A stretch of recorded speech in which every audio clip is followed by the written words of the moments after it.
Hey, I'm Decathlon Gamer. Welcome back to PCM23 Lions. This is episode 59. It's the final one pro race of the year. We are getting really close to the end of the season, and things are not going the way one would hope right now. The breakaway seemed just fine in check, but the peloton started to split up, and one or two of the teams that were involved in the pursuit suddenly decided that their riders were the ones that were out the back and they didn't want to contribute anymore, and the gap started to go out the wrong direction. It's been pulled back to 2.5 minutes now. Our first rider is exhausted in that chase. We're going to have to move on to a second rider now. Probably Mullebrun Mullebrun. And you're seeing other riders trying to attack and get away and do something that way. We're getting down to it here, folks. And it's getting complicated. It is definitely getting complicated. Bosco's going to have to also contribute, so we get Mullebrun and Bosco both, and these three guys off the front and the chase, and we're going to have to get to our sprint train sooner rather than later. There's a couple teams here with sprint trains still hoping set their guys up, but this is getting to be a real iffy situation here. 18k to go. Let's get these two to gel, both of them. And let's... Okay, we catch a few guys. It's fake cobble. It's not real. Alright, 14k. Let's do this thing. So Bosco's going to take over at the front. Of course, we've already got these two in place, but it's about getting everyone else up here and trying to catch these front guys and still doing something to end up in a decent position. But Benuna does get us up here, so there you go. There's everyone. And we just split the field. Now there's just 13 chasing the 9. Is it still possible? Bosco. Let's go ahead and drop to second wheel for a second and let Mullebrun do it. Nope, Bosco. Bosco does not have enough firepower to keep this thing in check. In fact, those 66 are back. They can keep up with us, but they can't keep up with anybody else, apparently. 9k. 8k. Kareem is kind of the ultimate lead-out guy, and it's a little bit early still for him. 7k. Now we are really starting to split the field. And we've only pulled these guys to a minute 56. It looks like they are going to hang on and win this today, which is a real shame. It's a real shame because they've got 9. They've got too much firepower. And the break never for a moment looked like it was going to work. Not even for a fraction of a second until the peloton suddenly split, and that was that. Kareem starting his sprint. He's a terrible sprinter, so he's not offering much pace. Ansa, 1.5. That's a group that's been dropped, and they've already won it. They've already won it. De Villiers. Sprinting is not our specialty. Getting the camera back on De Villiers is not our specialty either, even though I was clicking the button. Van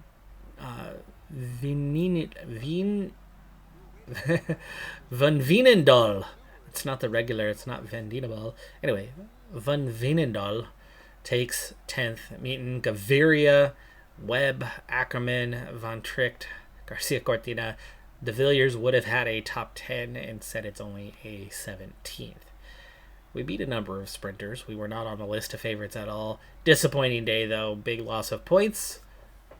But what could you do when the peloton suddenly decides that it doesn't want to chase the break and you're not in position to do anything about it? We quickly got ourselves in position, but at that point, they added a minute to their gap, and even then, it was iffy. Strange day. Breakaway hasn't won a whole lot since an early update to the game, but they got today. This season, big races have been anything but a lock. We've had 2 World Tour races all season, beginning with a major sponsor objective, the UAE Trophy, and that was it.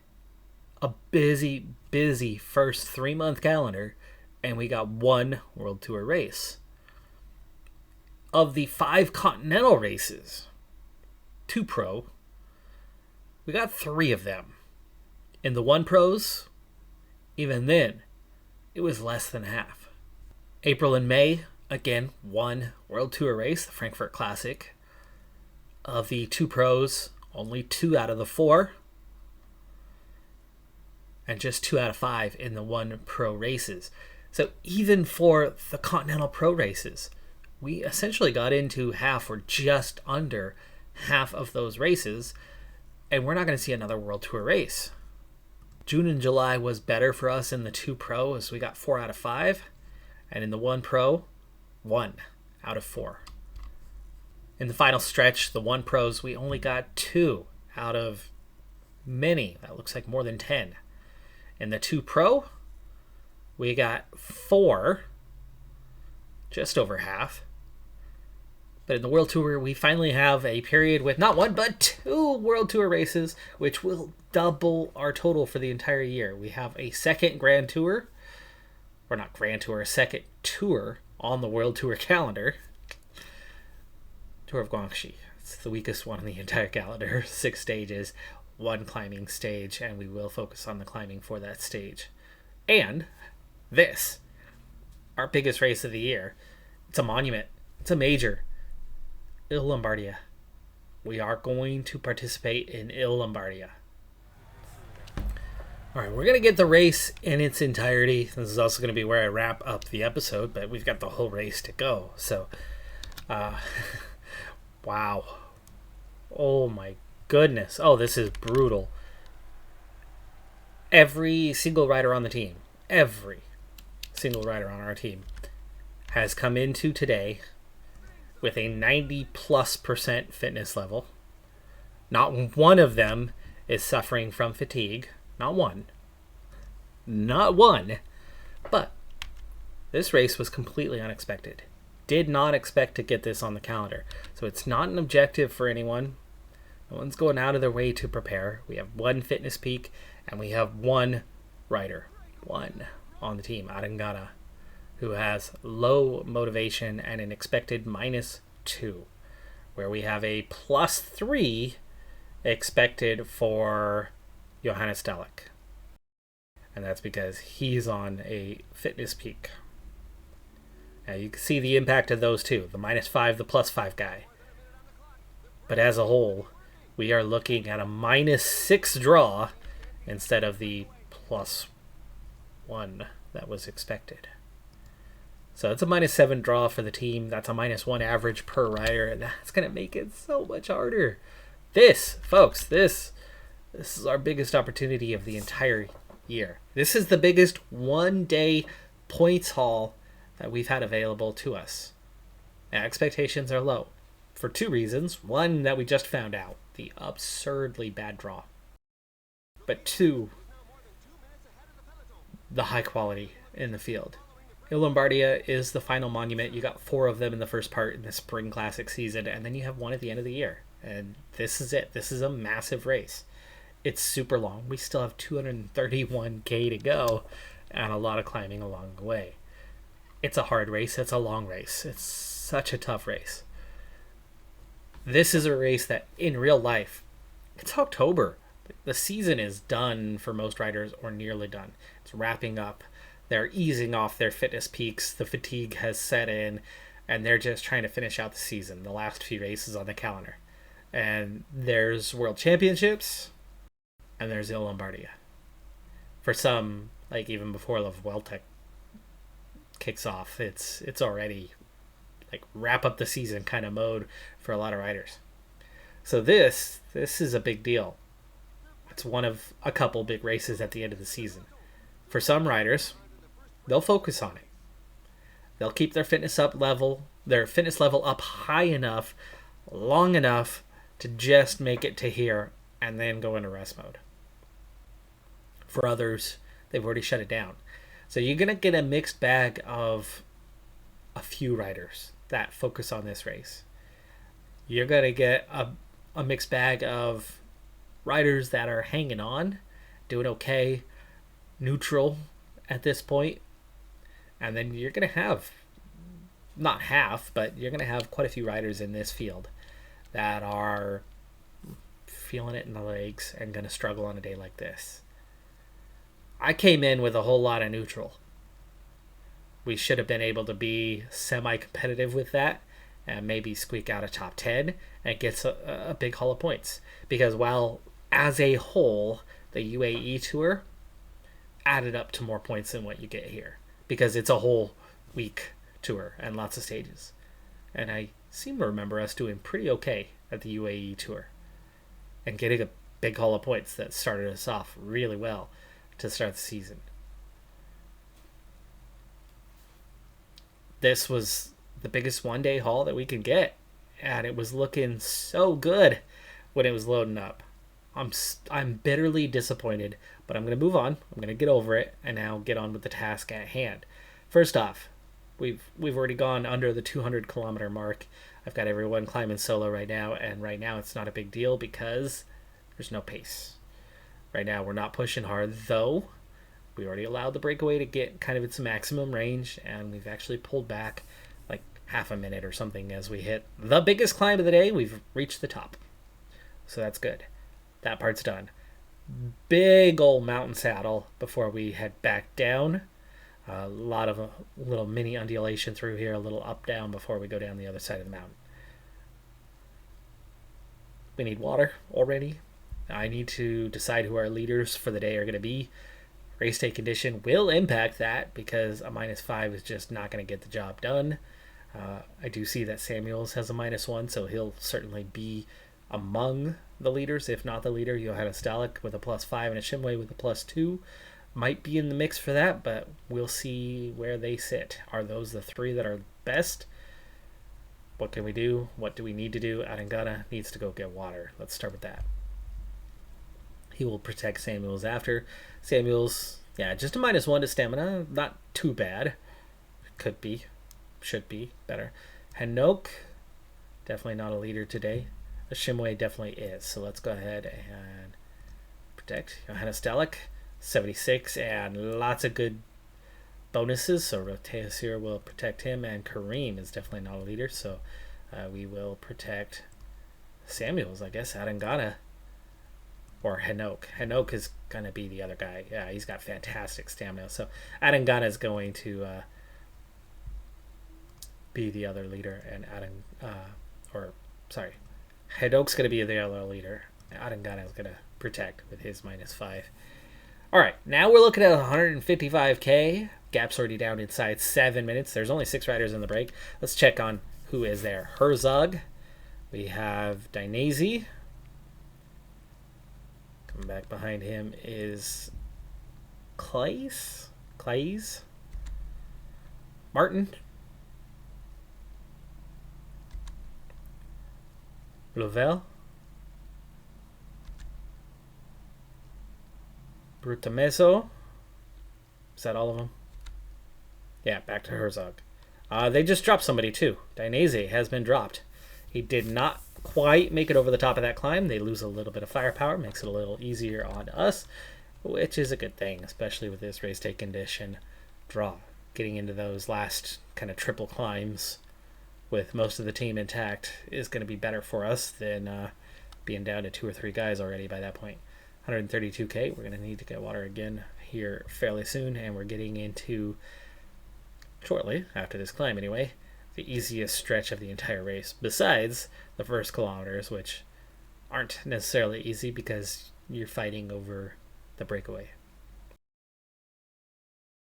I think even worse than Arengana is Kareem today. Send him back to get the water. Because he's already a non-climber, and then he's on a -4. Hurting the only things that he is good at, which is the flat and stamina. And downhill. Now inside 5 minutes to the breakaway. This, not the little undulation just ahead of us, but the next larger climb. The largest climb the rest of the way. That's going to be where this race starts to kick off. And just before that, we will uptick our energy levels. And I'm hoping that that breakaway gets that little bit closer, inside maybe 3 minutes by that point. Means we won't have to chase relatively hard. It'd be nice if that first climb's not too bad.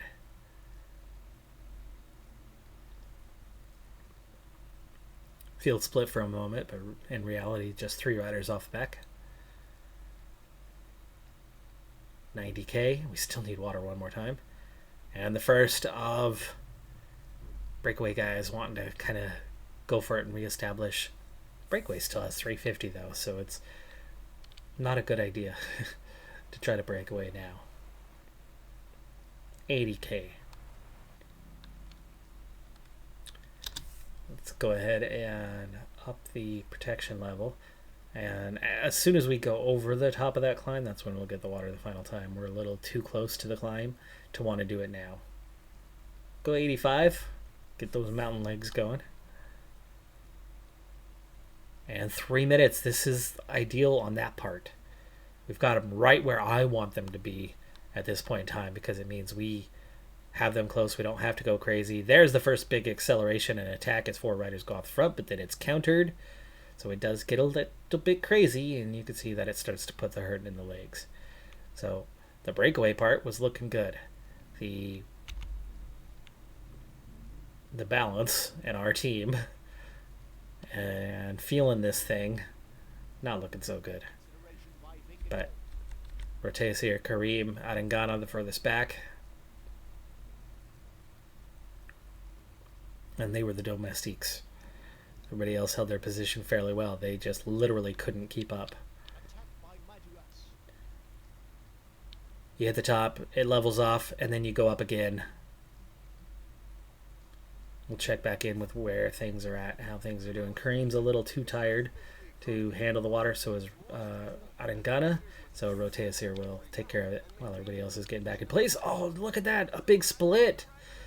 There's a big split there. So we're looking at just 49 riders. Is it going to come back together? How close are these guys? Hard to say. Roteus here. Let's get you up there, bud. Come on. Close that gap. Could this split hold?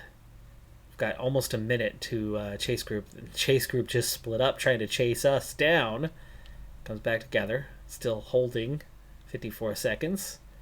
Okay, checking in on what's going on ahead of us, though, because that's danger. The breakaway of 6 is down to 5. McNulty is off the front. Herzog is that 6th breakaway rider. He's been caught by a chase group of attackers, and these are the favorites. Pegacher, Petrovic, Ayuso, all easily in the favorites. Madoe, Tullet, Vanderpool. They've caught Herzog, so there's 9 of them off the front, and then 50 of us chasing. We've got to keep an eye on that gap behind, but also that gap ahead, which is growing. It is growing. So 36k though is way too far for us to be doing anything. And here comes another attack group. Oh man. Pidcock, Vlasov, Arts, and Almeida. This is not going to go well, folks. But there are literally 15 guys plus a breakaway that still have to be caught. And it's looking more and more likely that with 15 off the front, there's going to be 13 to 15 teams that are just not going to be interested in chasing it. We've already been caught by the group behind. The sit-up has already happened, and these guys realize it and are responding. So my choice is to either attack and try to go with them, which I don't feel like we're really strong enough to do that solo-wise, or use up the team to chase and then attack later. I think our chances are better doing that than they are just trying to simply go with them. So Samuels and Shimway, Johannes Delic, Hanoch. That's all clear. Roteus here, Kareem. On with Kareem. Anangana to the back. Kareem. We can't go 99 for 36k with 3 climbs and this last little bit of hill and then one more little bit of hill here in a moment. Where did Roteasir go? Kareem is done. Roteasir didn't even... But we had 2 weak guys. Kareem didn't last long, but Roteasir didn't even get himself in a position. And this thing's getting intense. Those guys have already caught the front group and are already more than a minute ahead of us. Roteasir out of red bar, but he's got some yellow. Let's use that. Keep pushing. They're not far, folks. They are not far. Roteasir, come on, man. I want you to give me a little bit more because we've got this over the top and then the climb. So we're at least descending here. I was hoping that he would be... Put these guys all on auto.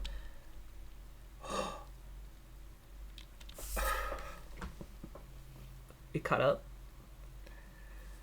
We caught up.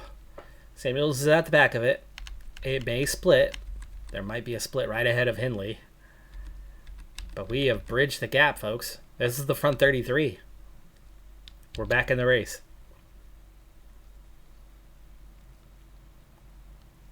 Next attack. And there will be more attacks. And the peloton, it's all back together.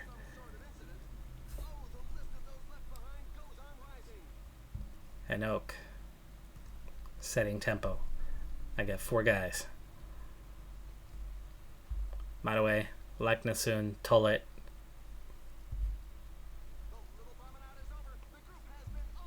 Okay, no red bar, so let's just give a 99. Set that maximum tempo that you can manage right now. Giving it your all in. 2 guys continually trying to attack Carapaz, Gregoire. And here comes more. Favorites once again, but we are responding with Henok. We're responding with Johannes Dalek. We're responding with Ashimwe.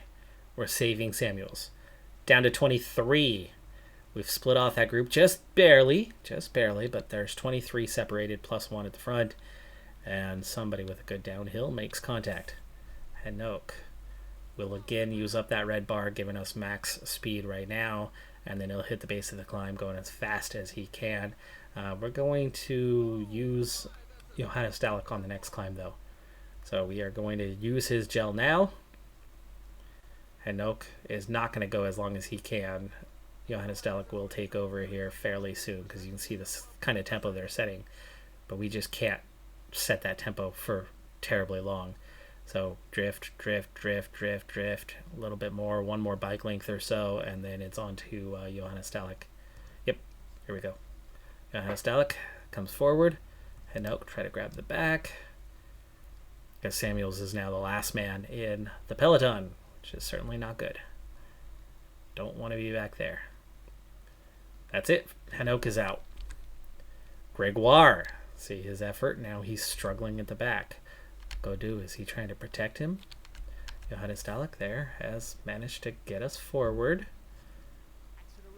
Shimway and Samuels are both struggling. We're down to 21 riders now. Almost to the top of the big climb between here and the finish, and it's down to 17. Oh, Shimway is really struggling, though. Johannes Dalek is looking the best. Might be his day. Samuels is getting dropped. -1. Did him in. Shimway, sit up. Samuels, auto. Johannes Dalek, don't chase the one. You are now the one. The one being Petrovic.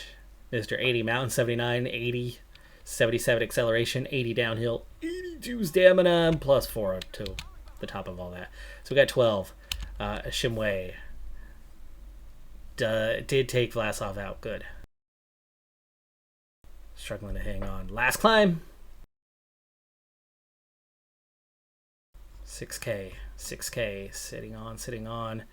Out of energy. There goes the front 5. Almeida. Plapp. It's a top 10. And other guys in position to do something. But, yeah, Johannes Dalek, he was supposed to be leading out of Shimway and Samuels, not going solo. Final kilometer. Petrovic takes the win ahead of Pidcock Pogacar. That is in 8th place for Johannes Dalek and a Shimway. Final kilometer. And sprinting for him outside of the top 20, outside of the points. That's going to do it. We got an 8th place, 26th. Samuels, big loss there. Not sure why he's decided to recover so much and sit up so badly. Gosh, he was in a much better position than where he's going to finish. He really sat up at the end. 31st. We did get a top 10. That was the goal, and we did accomplish it. It just didn't quite go how I wanted or expected with the race day conditions the way they were. Johannes Dalek did end up being the strongest man. He was only a 76 mountain, but he had incredible stamina. He had stamina to match those guys at the front. He didn't have climbing ratings to match the guys at the front, so getting a top 10 for him was actually quite good. Amazingly, it's the Shimway and Samuels who just couldn't even hang with him. That was surprising. They had the better mountain ratings, and with all the climbing we did, I figured it would have gone the other way, but it is what it is. I have to be happy with 8th. I really do. I mean, look right behind us. Higuita, Hindley, Gaudu, Madaway, Vingegaard, Evenepoel. Just insane quality there. Vlasov, Gregoire, Martinez. Just fantastic riders that we came in ahead of. More riders that came in ahead of us too, though. But still, 8th is good under the circumstances. That was a bad draw on the day, so I'll take it. I'm happy with that. One more World Tour race, and then we're going to wrap up our season and head to January. So that'll take place in the next episode. But that's going to do it for this one. I'm Decathlon Gamer. Like, comment, subscribe, and I'll see you next time. Have a good one. Be safe out there. Bye for now.